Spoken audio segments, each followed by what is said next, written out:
maka otomatis status seluruh kelekatan keanggotaan yang berkaitan dengan PDI Perjuangan sudah dinyatakan berakhir. Kita menyatakan bahwa Pak Jokowi dan keluarga sudah bukan lagi dari partai PDI. Iya, berarti partainya perorangan.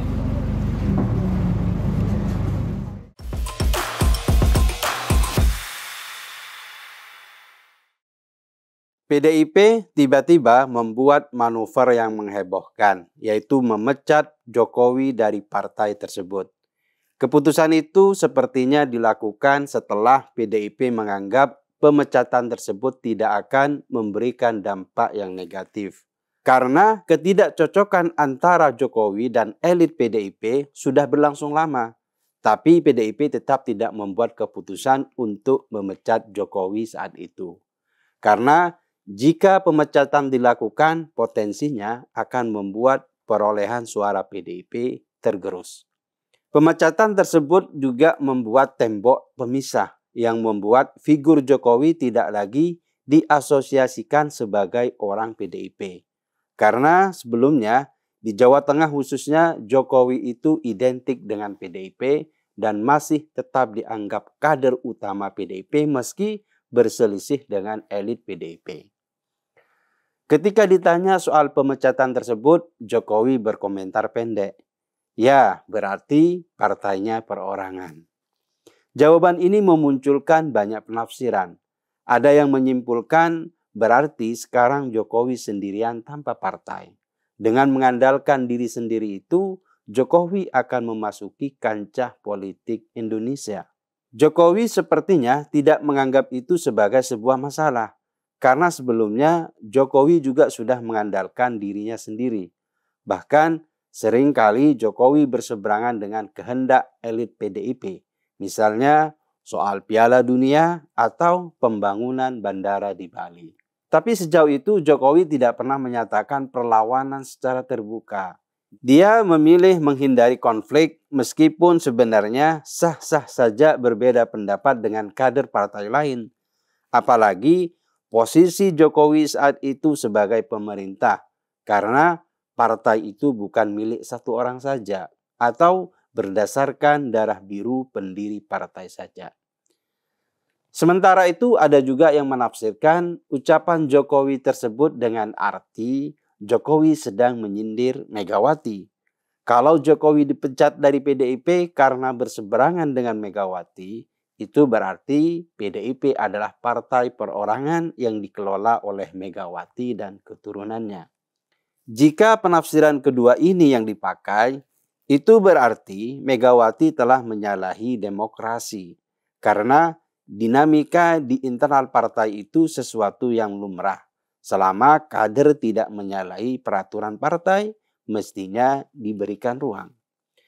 Tapi yang terjadi di PDIP justru sebaliknya. Selama ini Jokowi sudah dituduh macam-macam dan tidak memberikan komentar negatif tentang PDIP. Persaingan politik dan berbeda pilihan itu sesuatu yang wajar. Mestinya elit PDIP bersikap dewasa. Sejak dipecat oleh PDIP, Jokowi semakin menarik perhatian publik. Keputusan PDIP untuk memecat Jokowi membuat banyak pihak berpikir bahwa Jokowi tidak lagi memerlukan partai untuk terus berpengaruh di Indonesia. Jokowi sudah tidak lagi membutuhkan partai politik untuk bisa mempengaruhi jalannya politik di Indonesia.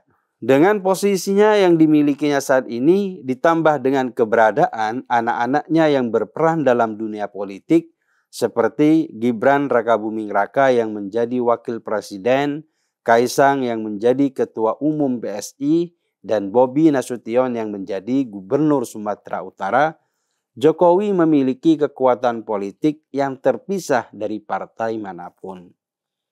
Jokowi terbukti masih memiliki daya tarik besar di kalangan elit politik Indonesia. Terbukti pada pemilu 2024. Banyak kepala daerah yang berlomba-lomba untuk mendapatkan dukungan Jokowi.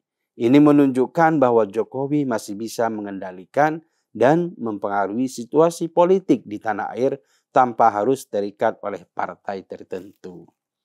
Namun, meskipun Jokowi telah terbukti mampu bertahan tanpa harus bergantung pada partai politik, bukan berarti menutup kemungkinan untuk kembali bergabung dengan salah satu partai. Bahkan, bukan tidak mungkin untuk mendirikan partai politik sendiri. Jika Jokowi memilih untuk bergabung dengan partai, maka Golkar bisa menjadi pilihan yang sangat potensial. Golkar saat ini menjadi partai yang memiliki kekuatan besar tanpa adanya tokoh sentral yang mendominasi. Sehingga Jokowi bisa menempati posisi strategis dalam partai tersebut. Golkar juga memiliki sejarah yang panjang dalam politik Indonesia. Dengan dukungan besar dari para politisi yang ada di dalamnya, Golkar bisa menjadi kendaraan politik yang tepat bagi Jokowi untuk melanjutkan peranannya di kancah politik nasional. Di samping itu, Golkar telah menunjukkan ketertarikannya terhadap Jokowi sejak lama. Bahkan, Golkar mengangkat Jokowi sebagai anggota kehormatan. Hal itu mengindikasikan adanya kedekatan emosional dan politik antara Jokowi dan Golkar. Meskipun Jokowi belum secara resmi bergabung dengan partai berlambang pohon beringin tersebut. Seperti yang disampaikan oleh Sekretaris Bidang Organisasi DPP Golkar, Derek Laupati. Bagi Golkar, status Jokowi sebagai negarawan sudah lebih dari cukup untuk memberikan penghormatan tanpa memerlukan kartu tanda anggota.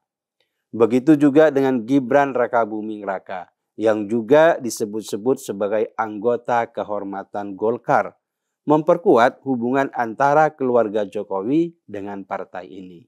Namun, meskipun Golkar menjadi pilihan yang menarik, langkah Jokowi untuk bergabung atau tidak dengan partai ini tetap akan menjadi pertanyaan besar. Pasalnya, Jokowi telah menunjukkan bahwa dengan tidak terikat dengan satu partai politik saja, pengaruhnya tetap besar. Jika Jokowi tetap memilih berdiri sendiri, nama besarnya telah cukup diperhitungkan oleh segenap elit politik di Indonesia. Bahkan dengan posisi demikian, Jokowi justru lebih mudah bermanuver dalam mendekati banyak elit partai karena dia tidak terikat dengan salah satu partai. Yang jelas, pernyataan Jokowi tentang partai perorangan itu menunjukkan pilihan yang kuat dari seorang Jokowi, bahwa tanpa PDIP sekalipun Jokowi sudah besar dan diperhitungkan. Bahkan terkandung maksud lain. Partai tanpa suasana demokratis hanya akan menjadi perusahaan pribadi. Sehingga elit partai bisa menendang kader mereka seenaknya seandainya tidak sejalan lagi. Itu artinya pilihan untuk sendiri tanpa partai jauh lebih terhormat daripada bernaung di bawah partai yang otoriter dan berbuat semaunya pada kadernya. Apapun pilihan Jokowi itu tidak akan membuat namanya meredup. Karena sampai sekarang kegaguman masyarakat terhadap Jokowi masih sangat besar. Keberhasilannya dalam membangun Indonesia membekas begitu dalam, terutama di Indonesia bagian timur.